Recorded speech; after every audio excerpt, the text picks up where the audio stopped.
Well, it doesn't look like we're going to finish up completely with Nero today, but that's okay. We're doing pretty well. His mom has been put out of the way, and everybody knew pretty clearly that this had been at his own initiative.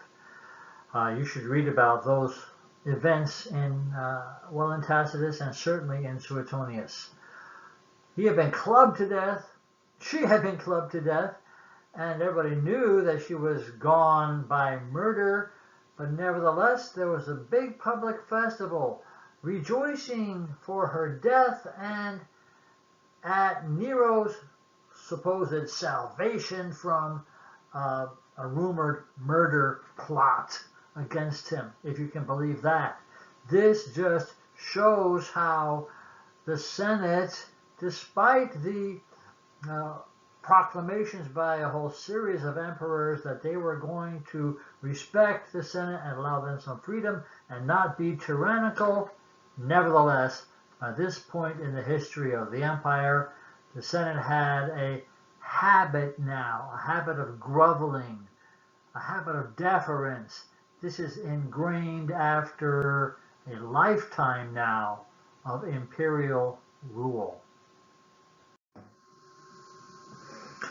Well, Agrippina is dead. This removes one of the constraints on Nero's indulgences. And she was a constraint because she did seriously want her son to grow to be a capable ruler. Maybe some people would say that was just because she wanted him to be an effective vehicle for her own power. But she did want him to be a good ruler. Even before her death, Seneca and Burrus, and even more after her death, Seneca and Burrus were directing affairs pretty effectively. For the next few years, Nero tended to stick to his pledge not to impose too much influence on the Senate, and this means that Seneca and Burrus are kind of in a tricky middle position. They wanted to preserve the Senate's freedom of action as much as they could, but they also wanted to preserve their own power, which came from the emperor. So in Nero's own interest, they had to make it look like the prerogatives of the Senate were granted to it by a benevolent emperor. And that's what they did. They managed, as long as they had pretty firm control of affairs, they managed to improve financial administration. Prosperity of Rome and the whole empire tended to benefit, and Seneca himself was very much interested in all of this prosperity because while he was a writer and a philosopher and a man of letters, he was also an investor, and he had a lot of widespread financial interests. Now, some of the economic measures had the effect of promoting imperial power along with making administration more efficient. Other things enhanced the position of the emperor, like his habit of distributing congiaria to the people of Rome. That's a word that we saw earlier. It means free cash distributions, and you can see it happening on the coin image on this slide. There's Nero's portrait on one side of the coin, and on the other side you see the letters C-O-N-G. That's the abbreviation for congiaria, and the Roman numeral 2 seems to be there too, so this must be the second one that was performed under his reign. Some of the artwork on these coins is really quite impressive, considering that it was all done by hand on a very small surface. So some of that is just to boost his own popularity and his position. Other attempts do seem to really be intended to promote economic well-being, kind of 6 of one and half a dozen of another sometimes. Well, Nero is apparently still trying with some sincerity to be a good emperor, but at the same time, pretty early in his reign, he was already showing that his real interests were in the arts, especially poetry and music, but also drama. He loved the idea of performing and he had apparently some talent.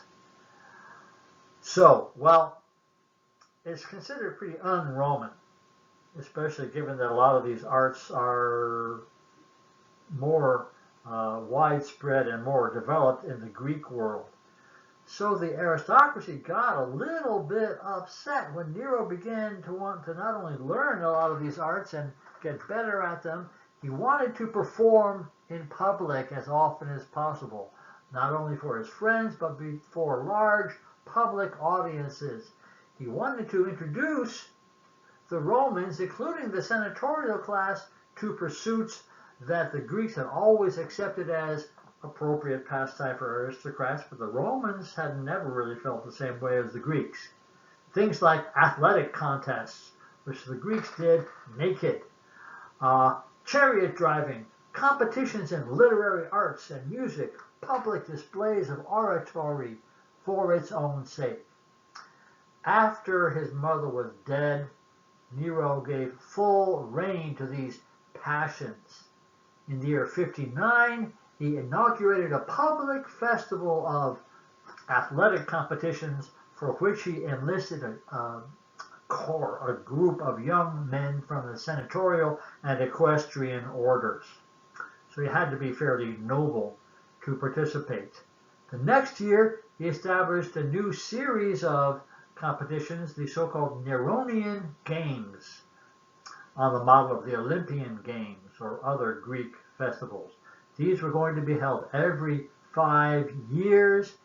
Nero himself appeared as one of the main contestants in competitions in singing and lyre playing, in chariot driving. These are all Greek pastimes, not Roman ones.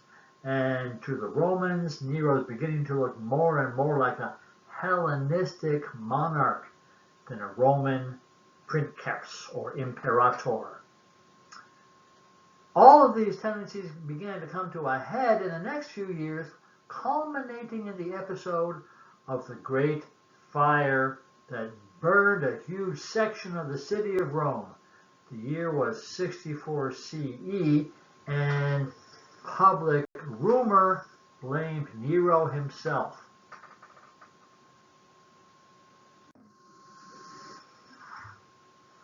You may have heard the phrase, fiddling while Rome burns. That goes back to this notorious episode. It was a slander, but it had its roots in a very real idea of Nero's personality, especially as it had revealed itself in the years before his mother's death. The years between his mother's death and the fire. So the last 5 years or so. This fire began completely accidentally in a crowded and poorly built district of tenements down in the valley, in the core old part of town, not far really from the old Roman Forum. It raged almost completely uncontrolled for a whole week across about 10 of the districts of the city. Nero, when he heard about it, rushed back to the city from the coast where he had been spending time in Antium, and when he got there and saw the scale of the destruction, he put a huge amount of his own energy and wealth into relieving the situation of the homeless, and then personally he directed the rebuilding of the affected areas, which had been very crowded and unsafe. To some extent, the city plan was now rationalized. In the meantime, he took over a huge portion of the devastated area for himself. This in the sort of the low country between the Esquiline and the Celian hills, and on this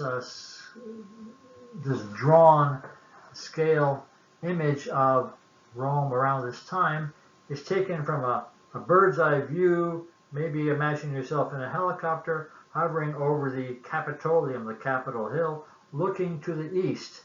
And there, up in the upper right-hand corner of the image, you see some open land, a lake or a large pond with some parks around it, a big palestra, which is an open area for athletic and other events, and a gigantic statue. You see it there, holding up its right hand? This is the region that became known as the Domus Aurea, which means the golden house. And this photo right here next to me is some of the surviving portions of that house, which tourists can now visit in modern Rome. The golden house was a great palace that Nero ordered to be built for himself on this confiscated land. It included extensive pleasure gardens with parks and lakes. That lake is in what had formerly been a kind of a swampy basin, and is the location of what will, not too long after Nero, become the huge Colosseum amphitheater. That's a statue of Nero himself in the guise of the sun god. A huge, colossal statue of the emperor. In building and furnishing this palace, he had his agents go all over the Greek world and ransack it for expensive works of art to display in the palace. People saw all this happening.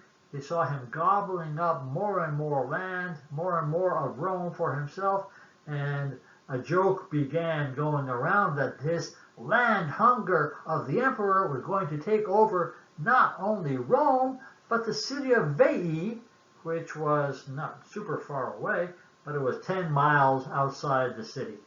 And it was one of Rome's early opponents in the wars of expansion hundreds and hundreds of years ago. So with this kind of thing going on, maybe it's natural that popular anger turned against him, and natural that rumors began to spread that he had deliberately given orders to set the fire, and even had his agents go around fanning the flames to make it burn more intensely. Another slanderous rumor was that with the fire raging, he went up to a high tower in his imperial residence and recited a long epic poem that he had composed on the theme of the destruction of Troy, inspired by the blazes of the city, literally fiddling while Rome burned. Well, that never happened, but plenty of resentment going on, plenty of half-believable stories being spread around about this guy. So, in order to escape the blame for events like this, he sought a scapegoat, somebody he could halfway believably pin the blame on for the fire. A popular and natural one, considering the way they had always been treated, was the smallish community of Jews that had been in Rome for some time. But Nero was inclined to keep his hands off the Jews because Poppaea Sabina, one of his lovers, was interested in them and in their religion and philosophy. So he turned to another unpopular and suspicious group, the new sect of the Christians, who were said to have a horrible hatred for the human race. After all, they ate human flesh in their secret ceremonies. And this allowed Nero to unleash his agents to enact some bloody vengeance or punishment on this suspicious group. This activity is described by the historian Tacitus in some of the sections of his work that I've asked you to read. And Tacitus' mention of the Christians is one of the earliest genuine texts that we have that mentions anything about them or their beliefs. This is, after all, only about 30-some years after the crucifixion, very early in the history of the church, before the Gospels of Matthew, Mark, Luke, and John had been written down. And it shows how they were perceived by the Romans and others around. They were seen as misanthropes, in other words, people haters. They were seen as cannibals, and that made it safe for Nero to turn his fury against them. He began a gory persecution, in the end, it centered around not just any charge that they had been burning homes and causing destruction. It centered on the charge of Christian beliefs themselves. Some Christians were tied up and thrown to the beasts for popular entertainment, which was something that had already been done for many years to people who were convicted of capital crimes. It's not a new invention for the Christian's sake, but that's how the Romans sometimes executed serious criminals. It was being done now to people just for their belief in Christianity. Some of them, we are told, were bound up and coated with oil and lit ablaze to serve as human torches in the palace of the emperor. The traditional story is that the apostles Peter and Paul were in Rome at this time, and they both fell victim to this persecution. But one thing to observe is that this did happen, but it was not yet the initiation of a widespread empire-wide policy of hunting down all Christians. It was very localized for the time being. And in the end, it backfired because it aroused sympathy for all of these victims. People began saying, this is terrible. Dozens of people are being sacrificed to one man's cruelty. Well, I'm going to stop there. I knew we weren't going to get to the end of Nero, but we'll pick up with him when we come back and move on pretty quickly from there. Thank you for your attention. See you in the groups.